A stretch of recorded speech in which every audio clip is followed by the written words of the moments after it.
Moving over to video number 2 now.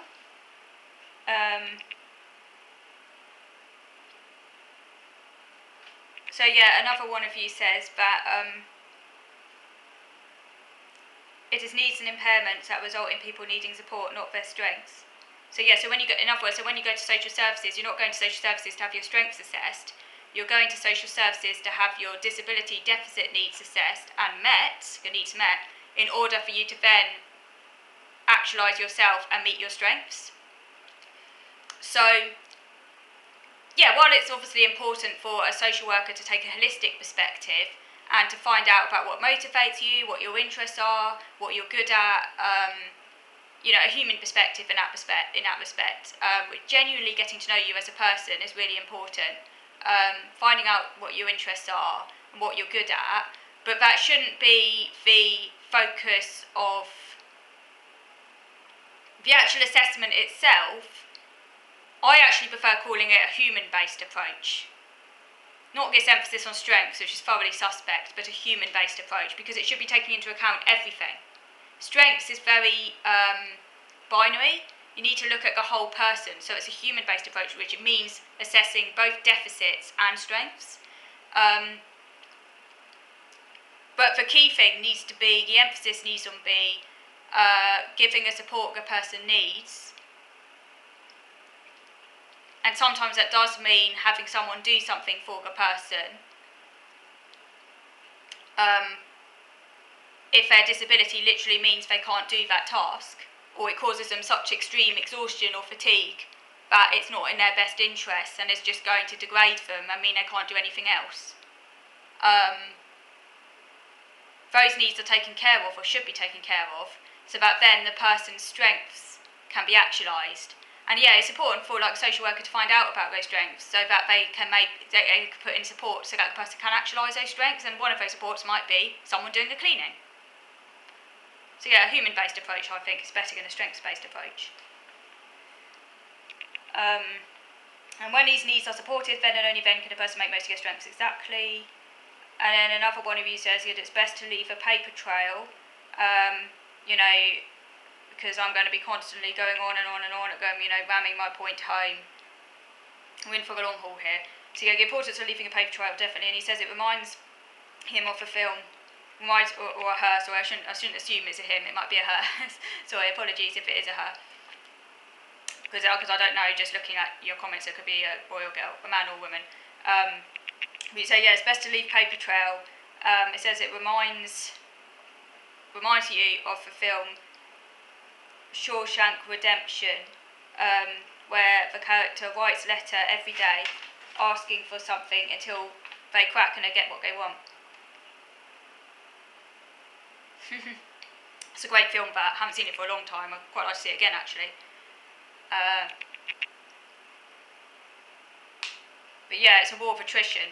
By the way, I have been reading a Care Act, and I've also been reading a Care Act handbook, which is like a guide to social workers, and I've found some very good language in there which I'm going to use in my future correspondence. The key is to use their language to your advantage. And the other thing, I've been on a county council website where it emphasises your choice, your control. And it says that there's not a list about what you can spend direct payments on, because that goes against the ethos of autonomy and personal choice. I've also been unearthing case studies of people using their direct payments on cleaners in other parts of the UK. I'm also highlighting the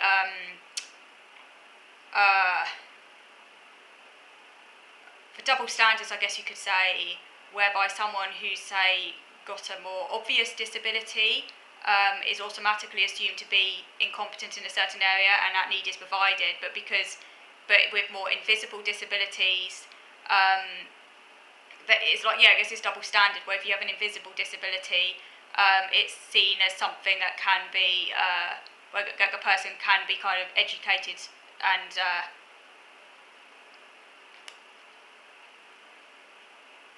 able to do.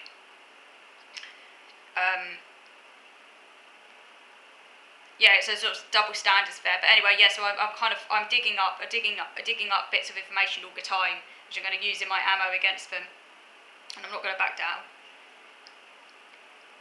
I've got evidence as well of the fact that I'm literally incapable of doing these certain tasks.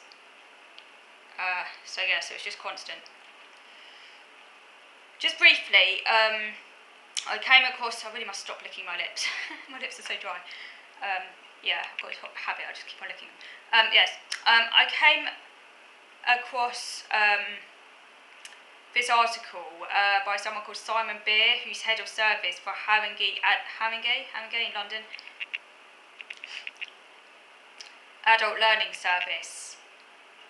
This is just an example, by the way, of ideological capture and how the neurodiversity movement has been invading education institutions. He says the idea has been taken up by those wishing to de-emphasise a disability paradigm, diversity rather than disability outlook. So this exactly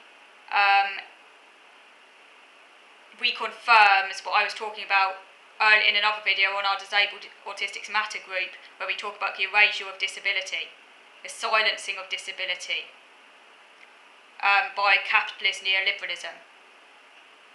Completely it. It makes me very angry, you know.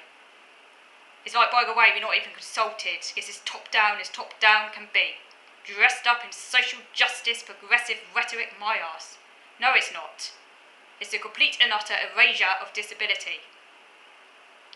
Looking at learners in terms of gifts and abilities, use strengths to help them deal with challenges. Positive view. Is it really a positive view? No, it's not. It's the complete opposite, I say. Pays off in dividends as barriers pays off in dividends as learners rise to the expectations of teachers. Does that sentence sound a little bit off to you? The expectations of teachers. Does to me. Give them a voice. Does it really give us a voice? My voice is telling you it's a disability. But apparently my voice is not taken into consideration, no. Give them a voice. Really. Not segregating. Not labelling them. Well, I feel very labelled by this neurodiversity stuff, thank you very much. I also feel very segregated and alienated by neurodiversity. Thank you very much. Too often they demand compliance. Well, you're demanding compliance, but I agree to this all positive strengths-based shit, mate. Rather than ask for consent, I don't give my consent to neurodiversity. So fuck off. Excuse my French, you know what I mean, but I have to use the language because I feel angry. Presume competence. Point of aspiration. Rather than deficit. Well, I really am a sinner then, aren't I? I don't really have much aspiration, I guess. Well, I've never really gone along with capitalism anyway, so yeah, I'm definitely a sinner. Can do. Reminds me a bit of Obama's yes we can. I mean, it's just neoliberal, so neoliberal, isn't it? And by the way, the strengths-based rhetoric of neurodiversity has permeated social work practice. This is a theory that emphasises self-determination and strengths. Clients as resourceful in the face of adversity. I'm very resourceful in the face of adversity, by the way. My resourcefulness is that I'm not backing down and I'm constantly asking and demanding what I need. Ha ha ha. Use language against them. Oh yes. You see, this is quite funny. Clients as resourceful in face of adversity, I bet they don't include someone like me in that, who's going to give them grief because I'm not going to back down, but that is kind of being resourceful, isn't it? So maybe I do have aspirations after all, just not in the way they think. Clients' personal assets rather than deficits. Self-efficacy, independence. So yeah, so that's basically what's in the social worker what social workers these days are taught. There is an article I came across which I'm going to read properly at some point about the neoliberal origins of this. Now it's deeply embedded within neoliberal capitalism and it looks like a really good article. So I'm going to have a good read of that because I want to educate myself on the origins of this philosophy. Because that might also come in handy in my fight back. for the key is, by the way, in the fight back, is to kind of use their language, but use it in a way that benefits you. That's probably the better way of doing it, because they're not going to back down on their ideology, so you have to use their ideology to your advantage. That's the only way. You see, I'm a very independent person, clearly, because if I wasn't independent, I would accept their ideology. You see the irony. If I wasn't independent, I'd accept their ideology, so that shows I'm an independent person. I have resilience, and I have, what's the word? I'm resourceful. I have self-determination, because if I didn't, I would be accepting what they tell me as facts. So actually, all of the things they're saying as positives, I have. It's just that I'm going to be using those positives to fight them. But yeah, long haul. But thank you for watching.